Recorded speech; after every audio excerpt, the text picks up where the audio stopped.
सुप्रभात, good morning. Thursday के सीधा सौदा के इस एडिशन में आप सबका स्वागत है। एक दिन की छुट्टी के बाद आप सबका स्वागत है और फेस्टिविटीज के बीच आप सबका स्वागत है।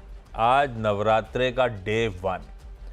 आज का कलर है येलो और इनकी वेशभूषा में येलो दूर दूर तक नजर नहीं आ रहा। क्या भाई साहब, थोड़ा तो फेस्टिव मूड में आइए आप। ये तो आपकी भी कौन सा है? मैंने कोशिश करी थी, नहीं तो आपकी में कौन सा? वो टिकर है ऊपर जो हमारा हेडर है। मैंने कोशिश करी थी, तो पीले से थोड़ा थोड़ा लाल मैच कर जाता है इसीलिए। चलिए कल से कोशिश कर। नहीं, ये कमिटमेंट लास्ट कल टाइम से दिया कोशिश तो करते पता था आधे तो कपड़े ही नहीं अपने पास। या फिर जो भी नहीं, मैंने ये येलो रखा हुआ है, येलो रखा। हाँ, मैंने भी कोशिश करी है। मैंने मैच कर दिया। लेकिन चलिए, पर येलो दिन का रंग है, लेकिन आज लाल रंग हावी है आशीष। आज लाल रंग हावी है। होता है, ज्यादा घबराने का नहीं है, ये सब होता है। और जो हमने एक दिन की छुट्टी एंजॉय करी, उस बीच ग्लोब पे अच्छा ले आइए, पिच, स्टेडियम, क्राउड ग्राउंड सब दिखाइएगा। वीरू ने बता ही दिया है, गिफ्ट निफ्टी दबाव में 200-250 पॉइंट के बीच शायद हम दबाव के साथ खुलेंगे, ऐसा गांधीनगर इंडिकेट करता हुआ। और दो चीजें हैं, ये हिंदुस्तान की पिच है, इसमें ग्लोबल इंपैक्ट भी है और थोड़ा हमारा खुद का देसी तड़का भी है। ग्लोबली दरअसल मंगलवार के दिन यूएस के मार्केट्स हम जब क्लोज हुए थे तो हम फ्लैट यूएस की फ्यूचर्स डाइजेस्ट कर गए थे। ये पिच तो सख्ती रखी हुई है इन्होंने। डायरेक्टर साहब क्या ऑप्टिमिस्टिक है। थोड़ी सी पिच गड़बड़ा रही है, इसीलिए आपने देखा गिफ्ट निफ्टी दबाव में। क्या गड़बड़ा इसलिए रही है क्योंकि यूएस में फ्राइडे को दरअसल ट्यूसडे को दरअसल आधे से 1.5% का दबाव था। हमने तो वेडनेसडे का सेशन मिस आउट कर दिया है, तो वो प्रेशर अभी हमें डाइजेस्ट करना है। वो प्रेशर क्यों आया? क्योंकि जियोपॉलिटिकल कंसर्न्स थोड़े से माउंट हो रहे हैं। बाकी कुछ इंपॉर्टेंट नहीं है ग्लोबल नॉइस में इस समय। दो चीजें इंपॉर्टेंट है मेरे लिए। मंगलवार की शाम को ईरान ने इजराइल पे मिसाइल अटैक दाग दिया। ये दूसरी बार ऐसा कर रहे हैं, अप्रैल में पहले भी करा था। अब डर ये कि इजराइल का कोई काउंटर मेजर आएगा। क्या आएगा ये नहीं पता है, अनसर्टेनिटी है। और क्योंकि अब लेबनान में और क्योंकि ईरान की तरफ सारा कंसंट्रेशन हो गया वॉर का, तो ऑयल एसेट्स वाली जगह है, तो क्रूड जंप कर गया है $74-75 पे। अपने लिए वो सरदर्द, जियोपॉलिटिकल अपनी जगह प्लस क्रूड उसके चलते और सरदर्द बन गया। तो अपने लिए ग्लोब थोड़ी सी दूसरी चीज ग्लोब में ये थी कि जापान के नए पीएम साहब, जिनको लेकर डर था कि यार थोड़े से हॉकिश रहेंगे, मामला गड़बड़ाएगा, वो खुद ही कह रहे हैं कि हम इस समय स्थिति में नहीं है कि ब्याज दरें और बढ़ाएं। तो जापान के बाजार उछलने लगे। तो ये अलग अलग हैं, लेकिन इस समय मिडिल ईस्ट क्राइसिस ज्यादा इंपॉर्टेंट, क्रूड ज्यादा इंपॉर्टेंट। दूसरा, वो सेबी की बोर्ड मीट हुई, उस दिन प्रेस कॉन्फ्रेंस में तो कुछ निकल के ही नहीं आया। वो एफएनओ वाला लगा मामला ठीक है, हो गया, शायद इस बार ना हो, पर सुगबुगाहट थी बाजार में कि आएगा। आ गया मंगलवार की शाम को सेबी का 7 में से 6 चीजें मान ली गई, बस वो नंबर ऑफ कॉन्ट्रैक्ट्स रिड्यूस करने वाली बात को छोड़ के। और उसमें इंपॉर्टेंट हो गया, अपने लिए लॉट साइज बढ़ा दिया गया। 5 से 10 लाख वाला 15 से 20 लाख करने की तैयारी कर ली गई है। और दूसरी चीज, वो वीकली एक्सपायरी हर दिन जो होती थी, अब एक एक्सचेंज एक वीकली एक्सपायरी पे उतरेंगे। पर ये डेफर्ड इंप्लीमेंटेशन है, 20 नवंबर ऑनवर्ड्स इंप्लीमेंट होगा। वो डेट्स आपकी स्क्रीन पर। और हमने उस सर्कुलर, हम वो ड्राफ्ट के थ्रू ऑलरेडी शायद प्रिपेयर्ड थे काफी हद। देखते हैं रिएक्शन कैसा रहेगा, इस तरह के गैप डाउन के बाद मार्केट्स कैसे बिहेव करते हैं, वो इंपॉर्टेंट। पर ये दो चीजों का निचोड़ था। लेकिन वीरू, पोजीशन कैसा मार्केट, उसके बाद स्टॉक्स पे उतरते हैं। बिल्कुल, देखिए आशीष, मेरे ख्याल से जब आप सारे वेरिएबल्स को देखते हैं, एफआईएस की सेलिंग, डीआईएस की बाइंग, ये geopolitical tensions, crude, US market, मैं कहूँगा कि इसका इम्पैक्ट स्टॉक्स पे तो, ये इंडेक्स पे तो पड़ेगा। इंडेक्स को हमने कुछ देर पहले डिस्कस भी किया था। वीकनेस परसिस्ट करेगी 25,900 के नीचे, और उधर 53,200 के नीचे बैंक निफ्टी में वीकनेस परसिस्ट करेगी। बट जैसे ही आप स्टॉक फ्यूचर्स पे आते हैं, स्टॉक्स पे आते हैं, मामला बिल्कुल डिफरेंट है। चार्टिकली केमिकल की प्लेसमेंट, एग्री स्टॉक्स की प्लेसमेंट, शुगर स्टॉक्स की प्लेसमेंट, आईटी स्टॉक्स की प्लेसमेंट, कैपिटल गुड्स की प्लेसमेंट डिफरेंट है, ऑल टुगेदर डिफरेंट है आशीष। और मैं आपकी बात से बिल्कुल सहमत हूँ कि बहुत पैनिक नहीं करना है, थोड़ा फोकस कीजिए वीकली और डेली चार्ट्स पे। बाय कॉल नहीं है आशीष, बट एनालिसिस के तौर पे मैं कहूँगा कि चार्टिकली स्टॉक फ्यूचर्स अभी भी बहुत अच्छी पोजीशंस में, स्पेशली इन डेरिवेटिव्स आशीष। चलिए देखते हैं आज का बिहेवियर। इंडेक्स पे तो असर पड़ेगा, वो दिखा भी रहा है गिफ्ट निफ्टी। खुलने के बाद किस तरह का बिहेवियर होता है वो इंपॉर्टेंट होगा। खैर, इन एफएनओ सर्कुलर का इंपैक्ट वॉल्यूम्स पे पड़ेगा तो है, कितना पड़ेगा एनीबॉडीज गेस। चलिए अब, अच्छा कल का कलर मेरे ख्याल से व्हाइट है वीरू।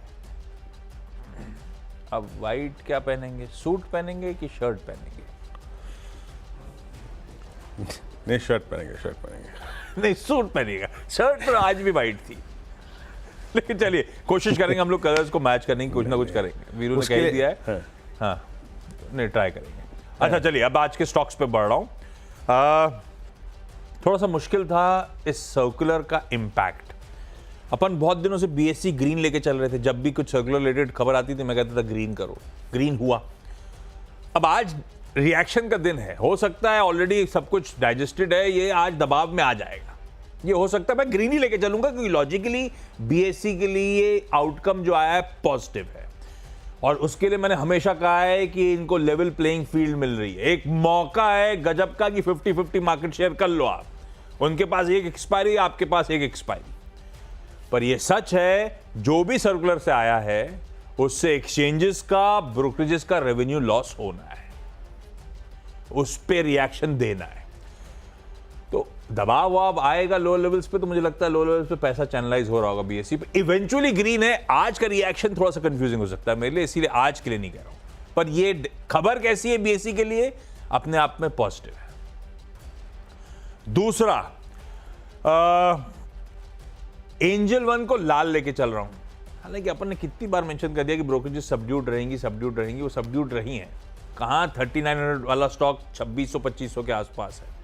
हो सकता है अब इस खबर के प्लेआउट के बाद ओवरहैंग छट गया और ये सब तेजी दिखा, पर लॉजिकली लाल हैं क्योंकि इनके धंधे पे इंपैक्ट पड़ना है, इनके वॉल्यूम्स पे इंपैक्ट पड़ना है। इन्होंने जो एग्रेसिव टीम्स वगैरह बना रखी थी उन्हें रीचैनलाइज करना पड़ेगा, क्योंकि आप बड़े वॉल्यूम्स की, आप हर दिन बड़ी एक्सपायरी की तैयारी कर रहे थे। तो सब कुछ अब कोर्स करेक्ट होता है, पर ये मुझे लगता है शायद इसके उल्टे रिएक्शंस हो सकते हैं। लेकिन एंजल वन आज के लिए लाल लेके चल रहा हूं। ऐसे 2 स्टॉक्स मैंने रखे थे, बाकी नहीं रखे, क्योंकि यार मैंने सोचा हर चीज पे 2-2 रखता हूं। दूसरा इंपॉर्टेंट क्यों मैंने कहा था, कौन सा, कच्चा तेल।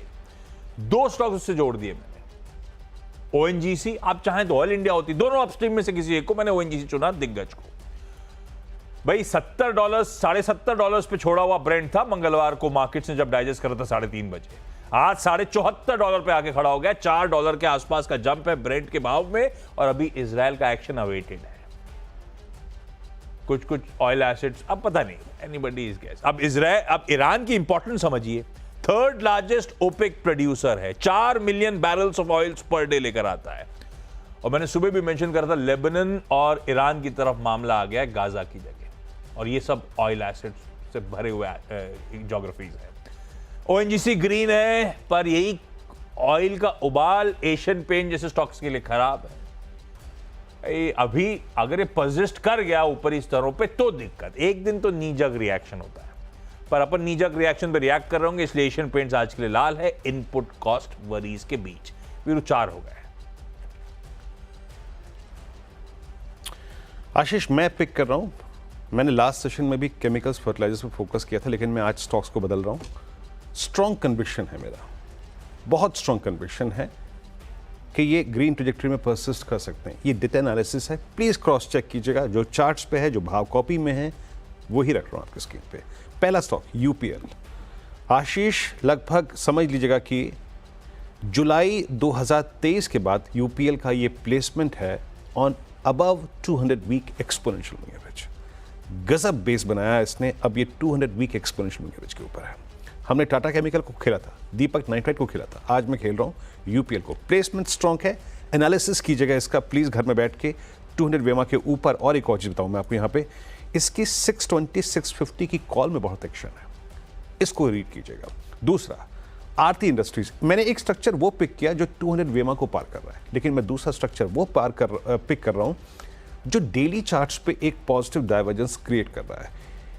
सबसे ओवरसोल्ड स्टॉक, बट पिछले 3 सेशन से अटेम्प्ट कर रहा है अपने 20 डेमा को स्ट्राइक करने का। अबव 590 इसका जो इस रेंज से निकलने का अगर आप देखें तरीका है ना आशीष, मेरे को लगता है वो काफ़ी एग्रेसिव हो जाएगा। और in that case a journey towards 50 डेमा, वो जो प्लेस्ड है करीब करीब 610 620 पर, वहां तक का स्विंग पॉसिबल है। तो मैं यहां पे केमिकल बास्केट से इन दो स्टॉक्स को पिक कर रहा हूं, एक में एक्यूट स्ट्रेंथ और एक में पुल बैक। ट्रेड्स की थीम बिल्कुल अलग अलग है। फिर लेके आऊंगा मैं यहां पर बजाज फाइनेंस। मेरे ख्याल से इस स्टॉक में आशीष जिस प्रकार के रोल ओवर्स हुए थे, थोड़ा बाजार डामाडोल हो गया, अदरवाइज इसकी प्लेसमेंट बहुत स्ट्रॉन्ग है। अभी यहां पर दो चीजें हैं, 7800 के कॉल आइटर ने और 8000 के कॉल आइटर ने एक ग्रिप ली हुई है। 7800 पे हमें स्पॉट के ऊपर अभी क्लोज नहीं मिला है। याद रखिएगा सर्कमस्टेंशियल व्यू है। अगर 7810 के ऊपर ये सस्टेन हो गया फॉर ए सेशन और डे और टू, ये सिर्फ आज का पर्सपेक्टिव नहीं है, तो ये स्विंग जनरेट करेगा कम से कम नहीं तो 8000 से 8100 तक का। इसने मंगलवार को भी इंट्राडे में एक हाई लगाया था 7805 का, लेकिन 7810 के ऊपर टिक नहीं पाया। स्ट्रॉन्ग प्लेसमेंट है, बट सबसे बड़ी बात है कि रोलोवर्स बहुत स्ट्रॉन्ग रोलोवर लेके आया था अपने साथ ये। और चौथा स्टॉक लूंगा आशीष, दैट्स मिड कैप आईटी में कोफोर्ज। आईटी की निफ्टी आईटी की प्लेसमेंट बहुत स्ट्रॉन्ग है। इसने पिछले 10 दिन से अपने लोस को तोड़ा नहीं है, वायलेट नहीं किया है, और कोफोर्ज ऑल टाइम हाई पे क्लोज हुआ। अप्रॉक्सीमेटली पिछले 20 दिन से एक रेंज को मेंटेन करा था और रेंज से बाहर निकल के क्लोज हुआ विद स्ट्रॉन्ग ऑप्शन एक्टिविटी। याद रखिएगा आशीष, 7126 पे क्लोज आया है, 7100 पे और 7000 पे स्ट्रॉन्ग पुट राइटिंग हुई है। तो एक कोफोर्ज की प्लेसमेंट पे बहुत स्ट्रॉन्ग लेके चल रहा हूं।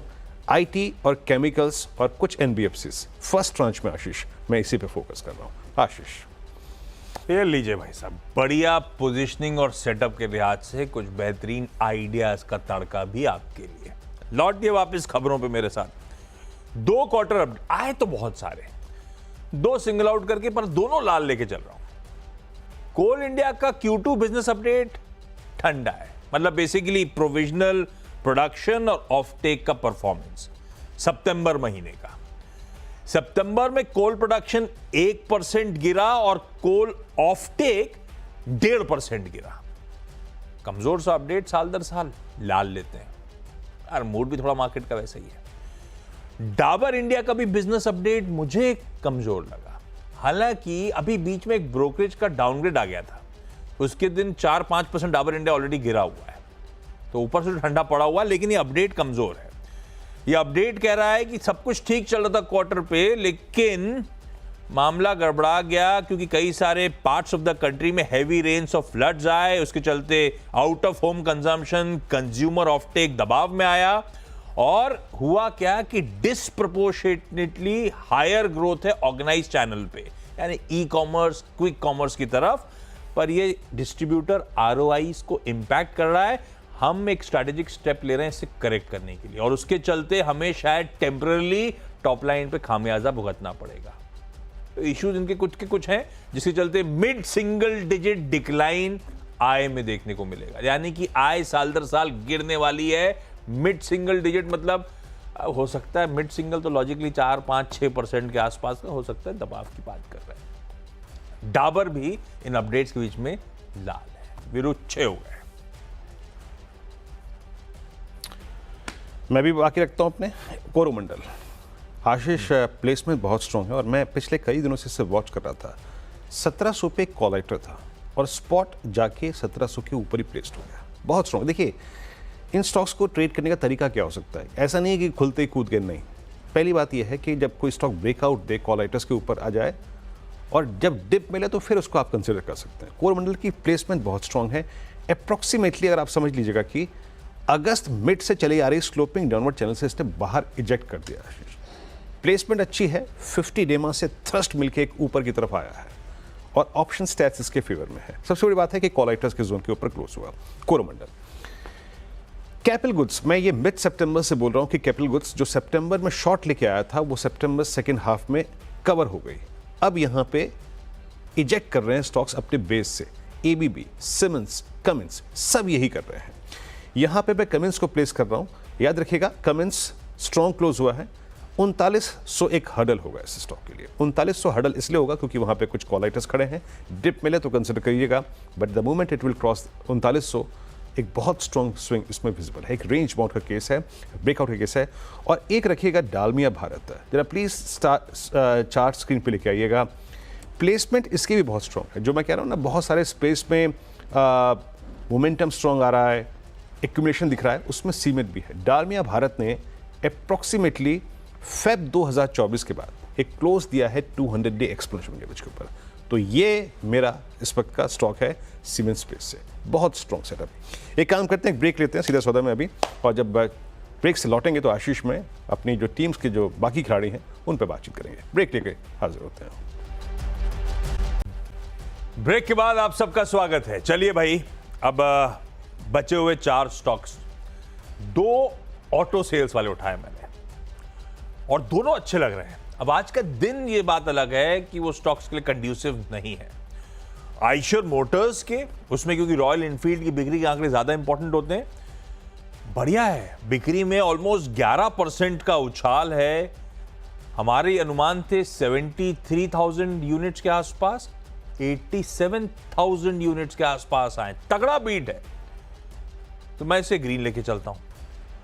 दूसरा बढ़िया पॉजिटिव सरप्राइज दिया हीरो मोटोकॉर्प ने। अब ये बात अलग है, स्टॉक ऑलरेडी चला हुआ है, पर ये वैल्यूएशंस का कंफर्ट दे रहा है। बाजार ये देखना चाहता है ग्रोथ नंबर्स और उसमें प्रीमियम पे कितना तवज्जो मिल रहा है। लेकिन हीरो मोटोकॉर्प के नंबर्स भी कोई कंप्लेंट नहीं। कुल बिक्री 19% साल दर साल बढ़ी है। एक्सपेक्टेशंस थी 5.85 लाख यूनिट्स की, 6.37 लाख यूनिट्स बेच डाले। तगड़ा एक्सपेक्टेशंस को बीट, इसलिए दोनों ग्रीन। हाँ, ये बात इसलिए मैंने कहा आज गैप डाउन अप डाउन होगा तब रेडा पे रखिएगा, या आपका फाइनेंशियल एडवाइजर ज्यादा बेहतर बताएगा। ये नंबर्स पे तो ग्रीन रखना था मुझे। डॉक्टर रेड्डीज को ग्रीन लेके चल रहा हूं क्योंकि इसने गिलियाड साइंसेस के साथ एक HIV ड्रग के भारत और 120 और कंट्रीज में मैन्युफैक्चरिंग और कमर्शलाइजेशन के लिए पार्टनरशिप करी है। और सिंजीन इंटरनेशनल को लाल लेके जा रहा हूं क्योंकि जेफरीज की एक बहुत इंटरेस्टिंग रिपोर्ट है। वो अंडर परफॉर्म के साथ 640 का टारगेट दे रहे हैं। वो कह रहे हैं कई सारी contract research organisations point out कर रही हैं कि बायोटेक मार्केट अब धीमा पड़ रहा है, वगैरह वगैरह। लाल है, विरुद्ध 10 हो गए। जी हाँ आशीष, इसके बाद मैं पिक करूंगा ग्रेनुअल्स। एक सिंकिंग ट्रैजेक्टरी से बाहर निकल रहा है। 20 डेमा पे नजर रखिएगा। 20 डेमा इसका प्लेस्ड है करीब करीब 580 पर। जहां क्रॉस हुआ मूव स्ट्रॉन्ग देगा, रिस्क रिवॉर्ड रेशियो बेटर है। इन्वर्टेड फ्लैग का फेलियर है। इन्वर्टेड फ्लैग का फेलियर बाय कॉल होती है, बाय होता है, स्ट्रेंथ होती है। स्ट्रॉन्ग पुट राइटिंग हुई है 550, 60, 70 पे नजर रखिएगा। स्ट्रेंथ 580 के ऊपर। मेट्रोपोलिस ज्यादा जिक्र नहीं करूंगा, मैंने लास्ट सेशन में भी लिया था, स्ट्रॉन्ग मूव देके गया। ये पूरी बास्केट स्ट्रॉन्ग है, अच्छे वॉल्यूम्स, और पिछले 3 दिन की वॉल्यूम एक्टिविटी बहुत सरप्राइजिंग है। Strong move. और एक डिस्कस किया मैंने अभी कमिंस के केस में कैपिटल गुड्स। एंटायर स्पेस अपने सिंकिंग जोन से, अपने एक्यूमुलेशन जोन से अगर आप देखें एंटर कर रहा है। आप नजर रखिएगा, लास्ट 6 दिन के वॉल्यूम्स वाकई काफ़ी प्रभावशाली हैं। तो कैपिटल गुड्स पूरा मेरा आज का प्रेफर्ड स्पेस रहेगा, अलॉन्ग विद द डायग्नोस्टिक और केमिकल्स। एक ब्रेक, और ब्रेक के बाद टीम का आकलन करेंगे एक बार फिर से। छोटे से ब्रेक के बाद हाजिर होते हैं।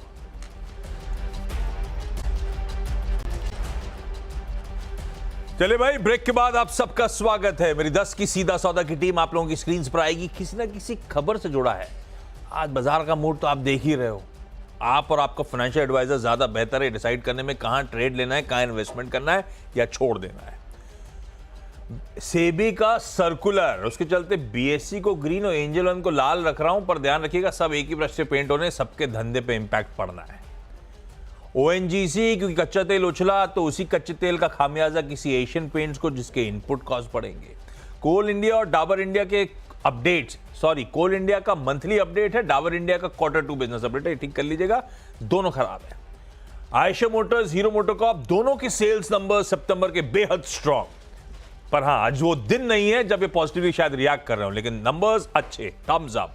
डॉक्टर रेड्डीज बढ़िया सा पार्टनरशिप, और सिंजीन ये लाल में रखिएगा। जेफरीज का अंडर परफॉर्मेंस का कॉल।